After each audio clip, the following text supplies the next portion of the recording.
falha frenos, né?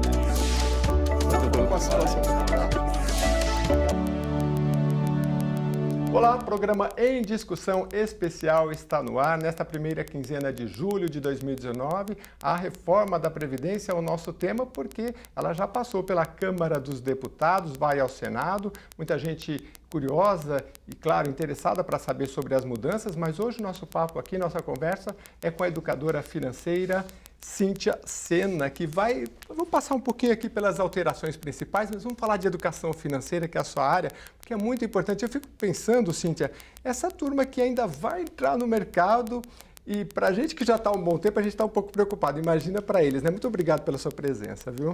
Obrigado pelo convite. É muito importante, né? Aproveitar esse momento dessas mudanças para que a gente também faça essas mudanças e não dependa do que virá. Então, essas mudanças é importante. Ainda tem aqueles que já estão na ativa, trabalhando, mas tem muitos ainda para começar e como que vai ser o futuro deles. Até porque é tudo muito instável hoje, né? Os empregos que existiam no passado já estão mudando. Você sabe que eu conversava esses dias com um empresário, ele é da área de tecnologia, ele dizia o seguinte: olha, eu registro todo mundo direitinho. Tem, da minha turma aqui, 2 deles pediram as contas e falaram, vou trabalhar por um período aí com freela. Né? E eles têm aí 20 anos, né? Então, assim, é uma coisa diferente da turma das outras gerações, né? Mas, enfim, vamos falar da reforma. O texto passou na Câmara. Como é que, só para a gente recapitular, hoje, quais as principais alterações, principalmente a idade, tempo de contribuição? Então, principalmente o que já foi aprovado agora, né? A questão da capitalização caiu, não continuou nessa aprovação. A questão da idade mínima também, ela foi já aprovada, teve essa alteração em relação ao tempo de contribuição à idade. Então, vai ter um pedágio de 50% mais ou menos em relação a quem teve de 1 a 2 anos para fazer essa aposentadoria. E um pedágio também de 100% de quem tem acima desses 2 anos. Já está Mas como assim? Eu trabalhando. estou prestes a me aposentar e um pedágio de 2 anos? Isso, então se faltasse 2 anos para eu fazer essa minha aposentadoria, eu vou ter que contribuir mais 50% desse tempo. Então, tá. em vez de eu ficar só os 2 anos, eu vou ficar mais 2 anos, mais 3 anos. Então, vamos supor que uma pessoa que tenha 30 anos de contribuição, 50 anos de idade, né? E aí, mas aí também essa regra não vale, porque teria que ter no mínimo 30, vamos supor, já tenho 35 de contribuição. Apesar que o tempo de contribuição também já alterou, né? Como é que fica isso? Nesse caso, dependendo, ela ainda estaria na regra, né? Então, como não foi aprovado, dependendo, compensa até ela já fazer essa aposentadoria e ver o quanto se ela consegue esse 100% de valor integral. Mas a contribuição mínima, isso alterou também, porque hoje como é que é e como é que ficou com o texto que passou na Câmara? O mínimo para que a gente se aposente hoje é uma contribuição de 15 anos, ou seja, 180 contribuições mensais. Para mulher e 20 homens. Isso. E para isso eu tenho que ter lá a minha idade mínima de aposentadoria, que é os meus 60 a 65 anos. Se eu já tiver esses 15 anos, eu já consigo dar entrada na minha aposentadoria. O que vai mudar é que eu não vou ter só esses 15 anos, eu tenho que ter mais além dessa idade. Tem que ter a idade, ou seja, eu tenho que ter no mínimo 15, para homens 20 anos de contribuição. Isso, mulher e 65 anos, vou pegar meu caso aqui, e as mulheres fazem a conta também. Vamos falar do caso das mulheres, 60 anos de idade, no mínimo 15 de contribuição. Então ela contribuiu 15, ela está com 60 anos, ela conseguia se aposentar. Mas isso com a regra nova? E é 100%? 100% na verdade vai ser o cálculo dessas contribuições, desses 15 anos que ela contribuiu. Ah, tá. Isso também mudou, porque assim, se pegava um período das maiores contribuições, acho que 15 anos. Somava as maiores contribuições nesse período todo, então se ela contribuiu 15, 20, 30 anos, e calculava essa média desses 15 anos de contribuição. Isso mudou. Isso agora vai abranger o período todo dessa contribuição, o que vai fazer com que a gente tenha contribuições, principalmente no nosso início de trabalho, menores do que geralmente o que a gente tem quando a gente está mais na saída aí da atividade. Então, regra geral, você acredita que o valor vai diminuir para todo mundo? Como O está valor, hoje, como deve ficar? O valor vai diminuir, tem essa tendência sim a diminuir. até em relação ao que a gente tem de perspectiva de pagamentos futuros. Então, a média é que caia esses valores. Porque assim, se você for pensar, uma pessoa que contribuiu 35 anos, se você pegar na regra de hoje, aí você vai pegar os últimos 15 anos, geralmente quando a pessoa já passou naquela idade do estagiário, do início da carreira, aí ela começa a ganhar um pouco mais no final da carreira. Aí você pega os 15 anos últimos para fazer o cálculo, vai jogar para cima. Se você pega todo o período, aí provavelmente... A média vai diminuir. Na média pode diminuir, né? Então as alterações principais são essas. A idade, hoje atualmente para homem 35 anos, para mulheres 30, isso mudou, continua. É o tempo mínimo de contribuição, 30 anos e 35.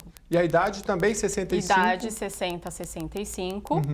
E teve também alteração em relação aos professores, né, que teve um pouco maior aí o tempo de contribuição também. Então, o professor conseguia se aposentar antes, geralmente 40, 45 anos, ele já conseguia fazer essa aposentadoria. E aí teve essa alteração para aumentar um pouco também o tempo de contribuição e a idade mínima. Tempo de contribuição e a idade, que basicamente são esses os vínculos, né? Bom, vamos ver mais o que diz aqui o texto da lei. A idade mínima para professores, você já falou, 60 anos para homens, 57 para mulheres, tempo de contribuição, 20 para homens, 15 para mulheres. Setor público, 25 anos para homens e mulheres. Aí o pessoal do setor público já pega um pouquinho, né? Porque deu uma igualada, mas é que se você pegar o setor público, o peso maior da Previdência é o setor público. É o setor público. E abrange... Se a gente for pensar o setor privado, não pesa tanto em relação ao montante. Até porque a gente tem um corte de valor. Então, mesmo que a pessoa, no longo prazo da sua atividade, ganhe mais, ela tem um teto. O que não necessariamente para os servidores públicos existe esse teto. Então a diferença é muito grande, né? Porque o teto hoje da Previdência Privada acho que não atinge 5 mil, né? Isso, não atinge 5 mil. E aí você vai ter salários aí, como tem na iniciativa privada também, mas o governo não, né? É a nossa contribuição, né? Isso. Bate nesse teto. Agora, para o funcionalismo aí, salários de 10, 15, 20, e aí a pessoa continua recebendo isso. E estamos vivendo mais, e aí é por isso que às vezes a pessoa não entende... poxa, se não faz a reforma, a coisa vai ficar muito ruim. Porque é uma previsão de... As pessoas estão vivendo mais. Cada então, assim, vez mais. Imagina você pagar um salário de 20, 30 mil por mais 30 anos. E o que tem também nessa regra é a questão de, conforme essa expectativa de vida vá se aumentando, o tempo também de aposentar, a idade, contribuição também vai ser aumentada. Então, até uma forma de que a Previdência consiga manter esse valor e esse pagamento posterior. Antes da gente falar da educação financeira, o LOAS também, né? Eu queria que você explicasse um pouquinho, porque assim, o LOAS, ele é um benefício também LOAS/BCP, né? Ele ficou de fora, mas eu queria que você explicasse um pouco, porque assim, hoje basicamente a pessoa com 65 anos ela tem direito, mas desde que ela comprove assim, por renda per capita que ela tem quase na faixa de vulnerabilidade social, e ela tem direito a um salário mínimo, é isso, né? Isso, então o que tem hoje é que, até eu conheço pessoas que ela não conseguiu contribuir ou não teve o mínimo lá dos 15 anos de contribuição e por necessidades, por não conseguir se sustentar, existe um valor que ela retira a partir dos 60, 65 anos, que ela tem que comprovar que realmente ela não tem renda, que ela não consegue gerar qualquer valor para ela receber esse valor mensal de um salário mínimo, que não tem 13º, é realmente como que a gente fala, um benefício assistencialista mesmo. Isso que tem em vários países, muita gente não sabe que tem esse benefício, mas isso também, a princípio, ficou de fora da reforma. Bem, mudanças para professores, a gente falou, né? E agora eu queria que a gente entrasse um pouquinho nessa questão da educação financeira, porque é o que a gente falava no começo do programa, né? Quem está próximo de se aposentar vai ter uma regra de transição. A rigor, o tempo de contribuição ele está fora, mas para quem está nas regras de transição ainda vai contar, né? Porque é justo, né? A pessoa já está mais próxima de se aposentar. Mas eu fico pensando, por exemplo, aquela regra 85-95, ela também só vai valer nas regras de transição. O texto básico agora não vale mais, né? Não está mencionando dela. Mas, de qualquer forma, quando você fazia aquelas continhas, Eu, pelo menos no meu caso, assim, a gente sempre batia, e acho que no caso da maioria, sempre batia lá na regra dos 65, né? Ou seja, você somando aquele tempo de contribuição, vamos supor, pega uma pessoa de 50 anos, 30 de contribuição, dá 80. Para a regra 85, 95, aí eu fiz 85. Faltava ainda 15 anos. Faltavam 15 anos. A pessoa com 50 né, ia bater lá nos 65 anos, ou seja, vai lá para frente. Ou espera os 15 anos, né, para dar os... Ou contribui metade, 7,5 e espera os 7,5. Sim, continua trabalhando e espera, enfim. Bom, e essa turma que está chegando, eu queria que você desse esse enfoque a partir de agora da educação financeira. O próprio governo falou em capitalização, depois desse texto foi tirado. Como é que a gente se prepara? Porque esse teto até 5 mil também, a maioria não chega lá, né? E aí vai viver com 2 mil, 1.500 por mês e vai viver mais 30 anos. Como é que a gente tem que pensar nesse período? É importante a gente olhar esse momento. Tem a preocupação de quanto que efetivamente a gente vai receber, ou dependendo da idade nossa, quem está começando, se vai ter alguma previdência, como que vai ser esse valor, se vai, no final, igualar todo mundo um salário mínimo, vamos dizer assim. Mas o que a gente pode fazer? Que hoje, se a gente for olhar, mesmo quem é aposentado pela Previdência Social, a maioria ou depende de continuar trabalhando para gerar renda, ou depende de caridade, ou depende de parentes. Apenas 1% consegue ser independente desse sistema. 1%? Você está falando do universo 1%. De aposentados? Do universo de aposentados hoje. Nossa! Apenas 1% consegue estar tranquilo e viver com essa aposentadoria. E o que a gente orienta é que nós possamos fazer isso. Então, a gente já sabe que mesmo com as mudanças, mesmo com a reforma, ela ainda não vai ser suficiente para a nossa qualidade de vida. Sim. Então, mesmo eu tendo isso, eu tenho que ir construindo em paralelo. E para quem está começando ou para quem já está, é possível fazer isso. O que a gente precisa primeiramente saber? Qual que é essa renda? Qual que é esse valor que vai me dar essa tranquilidade? Então, muitas vezes a gente não tem isso. Primeiro, porque a gente não tem hábito de poupar. Então, a gente não construiu isso de separar parte daquilo que ganha para essa aposentadoria. Então, a gente até contribui pelo INSS de uma forma obrigatória, porque senão também a gente não faria. Exatamente. Então, o que a gente precisa fazer é, até em paralelo ao que eu estou fazendo com essa contribuição, mesmo que obrigatória para o INSS, eu também fazer uma contribuição para mim, que eu vou conseguir fazer essa contribuição com um tempo menor e ter essa tranquilidade, essa aposentadoria que a gente chama de sustentável. Entendi. Mas aí a gente vai ter um leque de opções e um deles seria a aposentadoria privada, né? E aí tem os modelos, né? Mas não necessariamente precisa ser uma aposentadoria privada ou é um modelo indicado, depende da pessoa. O que a gente primeiro precisa saber? A gente fala que tem vários produtos financeiros que podemos utilizar para ajudar o que a gente fala a potencializar essa realização. Primeiro que a gente precisa é saber qual que é o montante que eu preciso acumular, seja em recurso, seja em patrimônio, que me garanta um valor nessa minha aposentadoria que pague o dobro do meu padrão de vida. O dobro? O dobro. Então, vamos pensar uma pessoa que ganha 3 mil. Então, ela precisa acumular um montante que pague para ela 6 mil reais. Esse montante que ela vai fazer, ela vai usar os 3 mil e os outros 6 vai continuar capitalizando esse recurso, o que vai fazer com que esse recurso seja vitalício. Mas então vamos pegar um exemplo para ficar mais prático, né? Eu estou com 20 anos, estou entrando no mercado de trabalho, aí a pessoa aqui, quanto ela tem que fazer? Quando ela quer se aposentar, e aí daí é que ela vai fazer a continha do dinheiro, é assim? Isso. Eu quero parar com 60. Perfeito, ela quer se parar com 60 anos, aí ela primeiro precisa saber quanto que ela ganha hoje. Então, do que ela ganha hoje, qual que é o montante em cima desse ganho que ela precisaria acumular? Então, se ela ganha 1.800, por exemplo, está começando, ela precisaria acumular um montante de mais ou menos 500 mil reais. Para que ela renda 3.600, ela viva com esses 1.800 e o 1.800 vai continuar alimentando esse 500 para que todo mês ela consiga ter a inflação, a atualização e esse valor se torne vitalício. Esses 500 mil reais nesse período de 40 anos. Eu estou com 20, vou aposentar com 60. Então, durante esses 40 anos, tem que acumular 500 mil. Isso. O que pode ser com menos de 40 anos. O que vai depender? Então, hoje ela descobriu que ela precisa desse montante. Então, o primeiro passo que a gente precisa saber qual que é o montante que eu preciso acumular. Depois que eu descobri quanto que eu estou disposto hoje a contribuir mensalmente para chegar nesse montante. Se eu conseguir, quanto menor o meu prazo, maior o montante que eu preciso.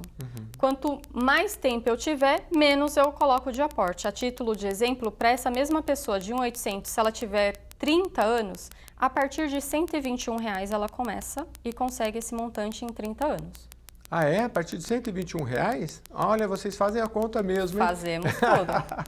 Quer dizer que vamos supor, eu estou com 30 anos, quero me aposentar com 60. A partir de R$ 121, aí, por exemplo, com o educador financeiro, ele vai orientar onde eu vou investir. Pode ser numa aposentadoria privada, pode ser um tesouro direto. Pode. Aí o produto, então, já sabedor do que eu quero, quanto eu preciso e quanto que eu vou fazer essas contribuições mensais, aí eu tenho um leque de produtos que eu posso utilizar. O primeiro passo é saber o meu perfil, se eu sou mais conservadora, se eu sou mais arrojada ou moderada. Eu posso fazer, sim, por um instrumento de previdência privada. O que eu tenho que me atentar numa previdência privada é se tem taxa de carregamento. O que é isso? Para cada aporte que eu faço, eu pago uma taxa naquele momento que eu estou depositando. Por exemplo, esse 120 que eu depositar, tiver alguma taxa, não vai ser o 120 que vai montar essa minha reserva. Eu vou tirar essa taxa e, na verdade, vai ser 110. Então, eu não tenho que ter essa taxa de carregamento. Então, existe, sim, no mercado, produtos de previdência que não têm a taxa de carregamento. Então, é uma observação. O outro é a taxa de administração, que tem que ser no máximo 1%, 1,5% chorando. Então, se for mais que isso, vai contribuir com que a minha rentabilidade daqueles investimentos que estão dentro dessa previdência seja prejudicada por conta dessa taxa. Até porque é um período longo, né? Mesmo que for no Tesouro Direto, uma taxinha de administração. Apesar que o Tesouro, eu acho que o Tesouro, mínimo, né? Dependendo da instituição que eu uso como intermediária, eu tenho bastante instituições que não cobram taxa nenhuma, então é taxa zero. A única taxa que eu contribuo para o Tesouro é a taxa da B3, que é uma taxa de custódia para estar lá registrado no seu nome, os títulos, certo, a data que você comprou, que é de 0,25% ao ano. Nós temos países que têm essa aposentadoria assim particular, vamos dizer, privada, mas com variáveis, como a senhora falou aqui, não apenas como a aposentadoria privada, mas algum tipo de investimento que fazem isso assim melhor do que a gente, já como um hábito, não? Sim, já existem, que aí a gente fala que é a educação, né? Da gente ensinar, orientar desde pequeno, de que tudo aquilo que ele receber, de tudo que ele ganhar, parte ele vai guardar. Seja para essa necessidade dessa aposentadoria sustentável, seja para os outros sonhos que a gente vai tendo ao longo da vida, as nossas realizações. E a outra parte para ele consumir no dia a dia. Então, quando eu crio essa cultura, então países que a gente tem que tem como hábito a poupança, isso a gente consegue enxergar e ver a diferença até na questão de educação, na questão de desenvolvimento, da questão mais de igualdade ali em relação aos povos. Então, a gente tem como cultura o Japão, que é um país mais poupador. O japonês não gasta dinheiro de jeito nenhum, né? Para você fazer o japonês gastar é duro. Eu me lembro que no Japão eles fizeram programas de incentivos para o pessoal ir para as lojas gastar, porque, ó, turminha... Mas e a aí, gente é um pouco ao contrário. O que é legal até para a gente observar, eles aprenderam não pela educação em si, mas foi mais consequência da guerra. Né? Então, foi meio que forçado esse aprendizado. Então, tem muito mais um receio ali de uma perda do que efetivamente uma construção por meio da educação. É verdade. Agora, você sabe que lendo um pouco sobre educação financeira, a gente está aqui falando de aposentadoria, iniciamos falando um pouco das alterações, mas como prometido, estamos dando algumas orientações para a gente se educar, porque assim, quem já está próximo de se aposentar, está mais confiante, tem uma regra de transição, mas principalmente a turminha nova que está entrando no mercado. Nós tivemos a reforma trabalhista, a carteira assinada ela vai ficando uma coisa cada vez mais distante, mas aí a gente precisa ter, não é, o hábito e assim, a perseverança direitinho. O que você pode dizer nessa sua experiência que pessoas que realmente conseguem? Porque acho que a partir de um certo montante, a pessoa fica mais alegre um pouco, né? Opa, já tenho tanto, então parece que incentiva mais. Mas é igual avião, né? Para decolar é meio difícil no começo, né? Não sobra dinheiro, e aí? O que acostuma geralmente a gente sempre tem o hábito de pensar em um único objetivo. Ah, eu quero uma casa, eu quero uma viagem, eu quero um carro. Aqueles que até começam a criar um hábito de separar um recurso, até porque a gente não tem, a maioria não tem essa realidade de separar a parte desse recurso, começa, reservou para aquele, usou, começa do zero de novo. Então, o que é o ideal? É a gente ir construindo em paralelo. Primeiro de tudo, criar o hábito de poupar. Então, se eu não aprendi, já fui trabalhar, já ganhei aquela minha mesada, o que eu fiz com ela? Eu já gastei tudo, então eu tenho já como modelo mental de que tudo aquilo que eu recebo, eu tenho que consumir, eu tenho que gastar. Então, e hoje em dia, com cartão de crédito, a gente já gasta antes, né? Mais fácil, a gente nem vê e depois fica perguntando o que eu fiz com o meu recurso. Então, o primeiro de tudo é definir o que eu quero. Eu quero a minha independência, eu quero a minha aposentadoria, não quero ficar dependendo de mudanças, o que vai acontecer, até porque a gente tem que pensar que essa é só uma primeira. Então, muitas outras podem vir, sim, até principalmente quem está começando agora, daqui 10 anos, daqui 15 anos, mais mudanças vão ter. Então, o que eu posso fazer para, em paralelo ao que eu trabalho, ao que eu executo, ao que eu vou vivendo, construir isso? Então, é criar o hábito. Recebeu, seja CLT, seja PJ, seja MEI, não importa a modalidade, é separar antes de sair gastando, antes de sair pagando. Mas aí é muito longe, doutora, porque a gente sabe, por exemplo, que até o agricultor, quando ele faz a plantação dele, se ele não separar um pouco da semente para replantar, ele vai plantar aquilo, então assim, isso aí é comum, né? Você plantou um pouco da semente, tem que ficar para a próxima plantação, para as próximas colheitas, né? Mas quando o universo é muito longe, daqui 40 anos, um sonho assim, uma viagem para a Europa, então assim, daqui 2 anos, não é mais próximo, aí eu vou economizar aquele dia. Uma coisa muito longínqua, como é que a gente faz para manter o... Para manter, mantendo esses sonhos que são mais próximos, então eu tenho que ter pelo menos isso, esse sonho de curto prazo até 1 ano, um sonho de médio prazo até 10 anos e esse de longo prazo acima de 10. Enquanto eu vou vivendo, eu vou separando esses R$120, 150, todo mês e vou deixando aplicado, investido, nesse que vai me trazer. Então, eu nem vou ficar me preocupando com aquele recurso. Eu já vou criando esse pagamento automático para o meu eu do futuro. Então, da mesma forma, por que eu confio que o governo vai me pagar a aposentadoria? Porque está lá investidinho e é compulsório. Então, se eu confio que um terceiro, né, vai fazer, eu posso também fazendo. Eu vou continuar vivendo, vou continuar saindo, fazendo os meus passeios e em paralelo. Então, eu acho que o que a gente precisa é fazer essa construção paralela. Viver minha viagem, viver minha casa própria, carro e em paralelo eu já ir reservando. É ser algo automático. Conseguir fazer esse processo mais automatizado. Agora, a questão emocional é sempre muito importante, né? Porque a gente tem a questão compulsiva, né? Quero comprar e tem uma coisa que eu gosto muito e aí precisa estar atento, porque pode ser até uma doença, né? Você querer... assim como a gente às vezes desconta na comida, às vezes a gente desconta no consumo, né? Então, eu preciso de uma camisa nova, de um sapato novo, de alguma coisa melhor para eu me sentir bem, né? O contrário também pode acontecer, à medida que eu vejo o montante crescendo, eu ter aquele prazer, falar, não gastei, me privei de algumas coisas, mas aquele dinheirinho dá um certo prazer, você ter ali, é uma segurança, né? Psicologicamente, qual é a importância disso? O que é importante a gente observar que nem muito, né, e nem pouco. Então, a gente precisa encontrar esse ponto de equilíbrio entre os dois eixos aí. O que a gente precisa orientar e passar que as pessoas tenham que construir é o que a gente fala que é o projeto de vida.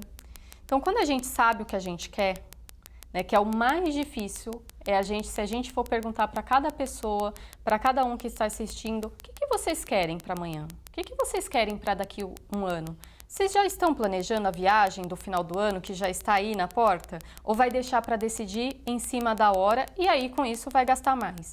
Então, quanto a gente puder antecipar, planejar, mesmo que pareça longe, então até para construir uma casa ou para que o agricultor faça a sua plantação, ele tem que começar pela semente. Só que o ideal dele, a imaginação dele, é aquilo cheio. Só que se ele não plantar semente, se ele não for lá regar todos os dias, ele não vai ter a colheita dele. E precisa ter a educação financeira, né, doutora? Porque assim, às vezes a gente conhece gente que assim não gastava com nada, você fala, não é possível, esse velhinho tem um colchão dentro de casa que está muito cheio de dinheiro. Aí você foi ver, não tem nada. Por quê? Ele economizava, mas não sabia o que fazer com aquele dinheiro, né? Então, a gente viu até reportagem de gente que guardou muito dinheiro e a nota do país mudou e a pessoa perdeu tudo, né? Então, assim, saber onde colocar o dinheiro e acompanhar é muito importante, né? É importante acompanhar, saber onde vai colocar e principalmente quando você vai usar. Então a gente não pode só acumular por acumular. A gente precisa dar esse destino. Então quando a gente fala que a gente tem que carimbar ali o recurso, olha, isso aqui é para minha aposentadoria, isso é para minha viagem. Chegou aquele valor, aquele montante, usa. Gasta, porque você fez aquilo para aquela finalidade. Então, é não também ter dó de gastar aquele montante que você usou. E aí, nesse dia a dia, eu separei. Eu tenho R$1.000 para eu gastar, passar meu mês? Usa para passar o mês. Acabou, próximo mês. Mas, ó, acabou, né? Esse é o seu cartão de crédito. Você sabe que a gente vai vendo, lendo e aprendendo, né? Eu tinha aprendido, por exemplo, eu tinha lido num livro a questão dos envelopes. Coloca seu sonho ali, você põe no envelope. Aí uma amiga chegou para mim, falou assim, não, o bom não é envelope, você coloca em vidros transparentes, que aí todo dia você vai lá e você vê o dinheiro. Né? E eu falei, é verdade, porque o envelope ele está escondido, você passa ali, você não vê, você tem que parar, abrir os envelopes, falar, isso aqui é para o sonho X, né? E você não vê. Parece que não faz diferença essa coisa assim da gente visual também, saber olhar sempre, acompanhar e ver que o seu dinheirinho tá rendendo. Então isso é importante. Seu sonho está chegando mais perto. A gente fala que são técnicas, né? São formas, meios que a gente constrói para que cada pessoa vê o que é mais fácil. Então, tanto o envelope quanto os potes, a gente visualizar o que é interessante. Eu tenho o sonho de um carro. O que geralmente as pessoas fazem? Coloca a foto no celular, no computador, já vê qual que é o modelo, cor. Isso vai te alimentando, fala, olha, é isso que eu estou fazendo. O dinheiro, na verdade, o que a gente tem que entender é que ele é só um meio. Então, eu associar que aquele dinheiro, na verdade, é o meu carro. Que aquele dinheiro, na verdade, é a minha previdência, a minha tranquilidade lá na frente, de eu não precisar trabalhar por necessidade, mas trabalhar por prazer. E quando eu construo, geralmente a gente fala que vai demorar. A gente pode conseguir essa estabilidade, essa tranquilidade muito antes desses 30 anos, 20 anos. Isso é legal. Eu acho que a gente só tem mais 1 minuto e meio, mas assim, a gente começou o programa falando da reforma da Previdência, as principais alterações e trazendo as dicas aqui da educadora financeira, principalmente para essa turminha nova aí que está entrando no mercado, começa como estagiário e tem perspectivas diferentes das outras gerações. Última pergunta é, como é que os pais que vêm de uma geração diferente nessa questão de economizar e tudo, passa isso para os filhos? Existe educação financeira para a criança e a partir de que idade a gente pode começar a ensiná-los? Olha, os pais hoje, infelizmente, ainda passam aquilo que eles aprenderam, então tem um processo também de ser orientados pais. E nas escolas, já o ano que vem, já vai ser obrigatório como temática a educação financeira nas escolas. Pública? Pública, todas na grade, foi aprovado na BNCC, então no final de dezembro de 2017 e em 2020 já é obrigatório ter como temática transversal dentro do currículo escolar das escolas. Legal. E aí, a partir dos 2 anos de idade, as crianças já podem aprender educação financeira. A partir de 2 anos de idade? Puxa vida, hein? Porque a educação financeira não é finanças, ela é comportamento. Então, uma vez que eu aprendi que o meu comportamento, por que eu tenho recurso? Que é para realizar meus sonhos e tudo aquilo que eu receber, parte é para os meus sonhos, parte é para o meu dia a dia, então eu construí um hábito. Um comportamento. Então, mesmo não alfabetizada ainda, a criança, se a gente for observar no nosso dia a dia, ela já vê que aquele recurso serve para alguma coisa. Ele troca. Então, ela tem desejos. Então, se ela tem desejos, ela pode ser educada financeiramente. Muito bom. É bom para a molecada aprender também que não tem nada de graça, né? Tudo tem um preço, mas é bom saber esse valor, é bom saber esse preço, porque é inclusive uma questão social. A nossa educadora financeira, Cíntia Sena, aqui trazendo esses temas para a gente, muito importante, gostei muito. E você que nos acompanha, inclusive pelas redes sociais, mande suas questões, suas perguntas para a gente debater. A gente vai voltar sobre o tema, tanto da reforma da Previdência, quanto da educação financeira. Muito obrigado pela sua audiência. Até o próximo programa.